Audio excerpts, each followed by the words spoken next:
mengajukan upaya hukum lain terhadap putusan pra peradilan. Pertanyaan seriusnya adalah, kenapa ketika Hakim Eman Sulaiman yang kita anggap melebihi kewenangannya mengambil putusan yang ultra petita, dianggap sebagai sebuah keputusan yang biasa saja? Kenapa kita lupa dengan 2 orang nyawa yang sudah melayang dan ditanam saat ini di Cirebon sana selama lebih dari 8 tahun? Kok tidak ada empati kita kepada mereka? Nah, karena itu saya katakan, saya mohon maaf, Ranlaw Farm yang saya pimpin dengan Saudara Rahmat ini, kita memang selalu tampil jalan yang berbeda. Sepanjang perbedaan itu kita yakini bahwa kita benar dan diterima oleh logika yang sehat sebagai seorang lawyer profesional. Apa itu? Dalam kasus, catat ini, mau dibully mau tidak dibully, saya tidak peduli. Dalam kasus Ronald Tanur, saya ingin sampaikan bahwa setahu saya tahun 2023 ketika kejadian itu muncul, belum apa-apa, ayahnya, bapaknya Ronald Tanur itu sudah diberhentikan dari anggota DPR RI. Betul tidak? Ada yang kalian ingat nggak ya? Diberhentikan sebagai anggota DPR RI. Padahal menurut yang saya pahami tidak ada hubungannya antara perilaku anaknya dengan bapaknya. Tapi ini mungkin politis. Semoga saya tidak salah. Ini dugaan saya. Nah, ketika dilakukan proses persidangan, hakimnya 3 orang dan diputus oleh Pengadilan Negeri Surabaya. Hakim mengatakan bahwa Saudara Ronald Tanur tidak bersalah dan dibebaskan. Langsung ribut satu Indonesia. Kan begitu, Mas? Berarti kita sudah tidak percaya kepada penegakan hukum hari ini oleh pengadilan. Berarti ada masalah di negara ini yang tidak saja pada kepolisian, yang tidak saja pada kejaksaan, yang tidak saja pada kehakiman, yang tidak saja pada lembaga pengacara. Kalau begitu, dari awal saya katakan bahwa proses hukum mulai dari kepolisian, kejaksaan, kehakiman, pengacara harus diperbaiki.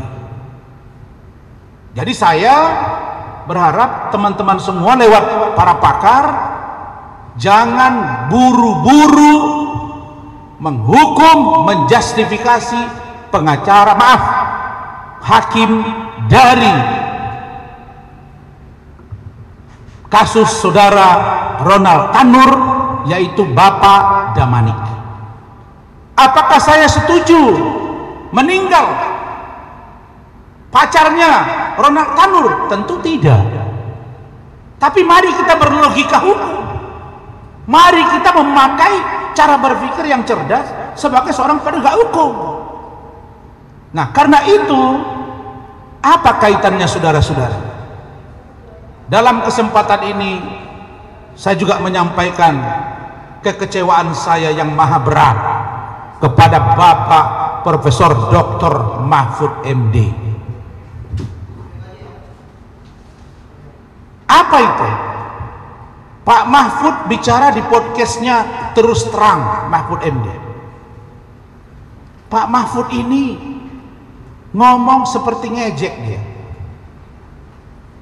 Polisi, ada orang pengacara yang nggak diminta, tapi dia bantu-bantu polisi. Kita bantu saja polisi masih disudutkan, apalagi dibiarkan. Saya ingin tanya deh Pak Mahfud. Pak Mahfud, kira-kira pikiran Bapak tentang polisi apa yang harus mereka lakukan sekarang, Pak?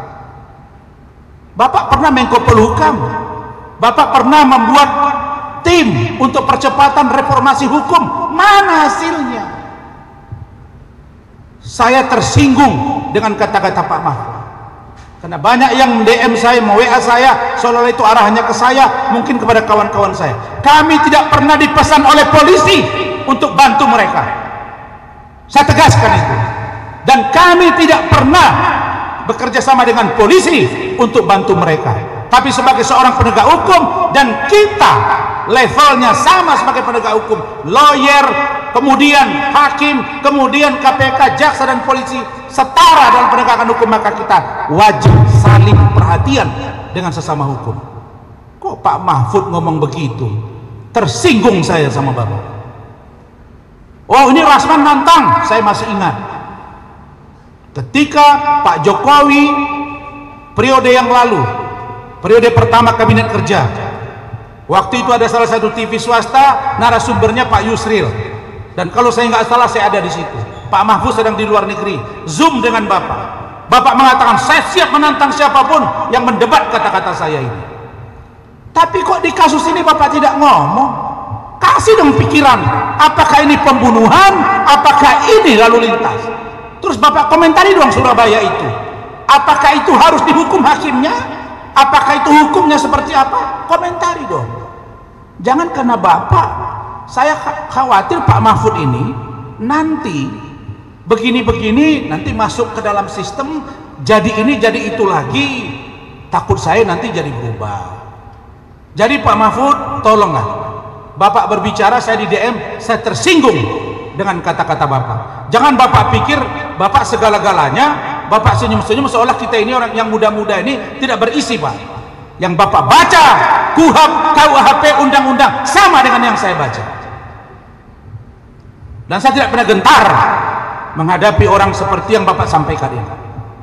Ini jelas ya, saya punya track record sendiri, jangan rendah-rendahkan saya.